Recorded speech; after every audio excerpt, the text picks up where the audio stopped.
প্রত্যেকদিন আমি কি কাজ করি বাড়ির, তাই সেটা তোমাদের সাথে আমি প্রত্যেকদিন শেয়ার করি। তো আজকে ভাবলাম একটু অন্যরকম ভিডিওটা তোমাদের সাথে শেয়ার করি। তো যাই হোক, হাই বন্ধুরা, শুভ সকাল। কেমন আছো তোমরা? আশা করি সবাই অনেক অনেক ভালো আছো, সুস্থ আছো। আর আমি চলে এসেছি মাই ফ্যামিলি ভিডিও নিয়ে। মাই ফ্যামিলি ভিডিও তরফ থেকে তোমাদেরকে অসংখ্য ধন্যবাদ। আর ভিডিওটা ভালো লাগলে অবশ্যই তোমরা লাইক কমেন্ট শেয়ার করে দিও, আর কমেন্টে আমাকে জানিও তোমাদের ভিডিওটা কেমন লাগলো।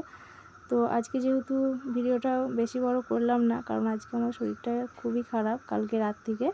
তো ওই জন্য আর কি দেখো, মা কিন্তু সকালবেলা উঠেই আমার আশিপাশি কাজগুলো সারতে লেগে পড়েছে। কারণ প্রত্যেক দিন এই কাজগুলো যেহেতু আমি করি, তো মা সেরকমভাবে করে না।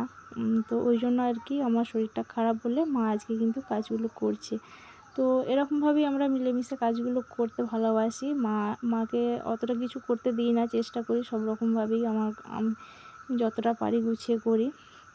আর সংসারে আশিপাশি কাজ তো বাড়ির বউদেরই করা কর্তব্য, তাই না? তো ওই জন্য আর কি। তো যাই হোক, আজকে আছে একটা নিমন্ত্রণ বাড়ি। তো পাড়াই না, তো কুটুমদেরই। তো কি বলবো, এখন থেকেই আর কি আমার নাতি হয়ে গেছে, মানে ননদের মেয়ের ছেলে। তো ওর আজকে অন্নপ্রাশন। তো আজকে আমি যাব না, কারণ আগে থাকতে যাওয়ার কথা ছিল আমার। তো মা বাবা সবাই ভেবেছিল যে হয়তো আমিই যাব, কিন্তু কালকে রাত থেকে শরীরটা এতটাই খারাপ, তো ওই জন্য আর কি যেতে পারবো না।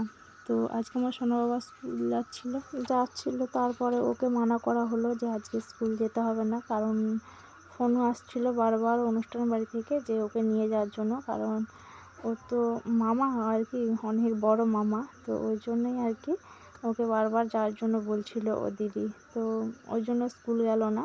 তো বললাম ঠিক আছে যাবি। তো ওইদিকে দেখো, মা কিন্তু মায়ের কাজগুলো করে দিয়ে যাচ্ছে। ওগুলো গরুর খাবার, তো ওই জন্য আর কি মা সব কেটে আর করে রেখে দিয়ে যাচ্ছে ঠিকঠাক করে, যাতে আমি সময় মতো দিতে পারি ওদেরকে। আর সঙ্গে বাবাও যাবে। তো আমারই যাওয়ার কথা ছিল, কারণ আমার শরীরটা খারাপ বলে আমি আর কি গাড়ি নিয়ে যাব না বলে, ওই জন্য আর কি মায়েদেরকেই বললাম যে আপনারা চলে যান। তো যেহেতু থাকবে না, চলে আসবে। আর এইদিকে দেখো, আমার পাপা সোনাকে ওকে রেডি করিয়ে দিয়েছি, আর আমিও চান টান করে চলে এসেছি। তো আমি তো চান করে এসেছি, আমার চুল টুল কিচ্ছু আঁচড়ানো হয়নি। আর এদিকে হচ্ছে আমার সোনা বাবার চান টান করে একবারে রেডি হয়ে আছে। আর ওদিকে আমার শাশুড়ি মাও রেডি হয়ে গেছে। আর বাবাকে তো যাবে না করছিল অনেকক্ষণ থেকেই, বাবাকে অনেক কষ্টে রাজি করালাম। আর বাবা রাজি হয়ে তারপর জামা প্যান্ট পরলো, পরে ওরা আর কি বেরিয়ে পড়েছে। ওদিকে দেখো, আমার সোনা বাবার কিন্তু খুব মজা, কারণ স্কুল কামাই করেছে। আর ছেলেরা একদিন যদি স্কুল কামাই করতে পারে না, ওদের খুব আনন্দ, জানো তো। তো ওই জন্য আর কি ওরা চলে গেল। আর এখান থেকে বাস স্ট্যান্ড অবধি যাবে সাইকেলে, আর ওখান থেকে টোটোয় চলে যাবে। তো আমাকে বলছিল দিয়ে আসার জন্য বাস স্ট্যান্ড অবধি, তো আমি বললাম যে আমি একদমই পারবো না।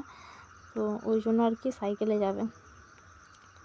তো জানি না কতক্ষণে যেয়ে পৌঁছাবে, কারণ অনেকটাই বেলা হয়ে গেছে। এখন বাজছিল প্রায় 12টা, 12:30টার মতো। তো বেশি দূরে না, কাছেতেই। তো অনেকটা রাস্তা যে তাও না। তো যাই হোক, আমি রান্না বান্না করব এবার। আমাদেরকে তো দুজনকে একটু কিছু তো রান্না বসাতে হবে, তাই না? তো ওই জন্য ভাবছি, দেখো উনুনে ভাতটা বসিয়েছি। আর যা হোক করে তো একটা তরকারি করে নিই আজকের মতো। টাটা।